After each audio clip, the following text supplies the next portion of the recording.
माझ्या वडिलांनी नागपुरात भाजपचं दुकान सुरू केलं होतं, ते आता मी बंद करणार, असं वक्तव्य काँग्रेस शहराध्यक्ष प्रफुल्ल गुडधे यांनी केलं आणि यावर भाजपने तीव्र आक्षेप घेत पलटवार केला। भाजपचे माजी शहराध्यक्ष बंटी कुकडे यांनी गुडधे यांच्यावर अर्बन नक्षली विचारांचा असल्याचा गंभीर आरोप केला। आमचा पक्ष हे सेवा कार्य आहे, दुकान नाही, असं सांगत यापुढे अशी विधानं केल्यास भाजप युवा मोर्चा त्यांच्या शैलीत उत्तर देईल, असा इशारा गुडधेंनी दिला।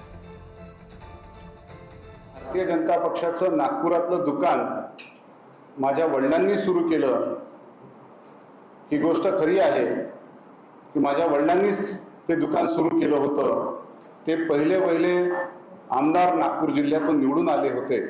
माझे वडील भारतीय जनता पक्षामध्ये होते, त्यांनी ह्या नागपूर शहरातलं दुकान सुरू केलं होतं, ते दुर्दैवानं सुरू केलं होतं आणि आता काँग्रेस पक्षाचा अध्यक्ष म्हणून ती जबाबदारी आता माझ्यावर निर्माण झालेली आहे, अशा प्रकारचं माझं विधान आहे।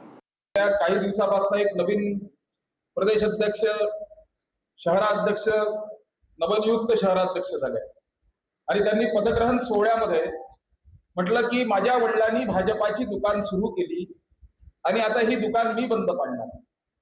सर्वात आधी त्या काँग्रेस शहर अध्यक्षांना मी शुभेच्छा देतो की तुमचा कार्यकाळ चांगला जावा आणि तुम्ही ज्या विकृत आणि अर्बन नक्षली मानसिकतेची आहे, भारतीय जनता पार्टी हे काही दुकान नाहीये।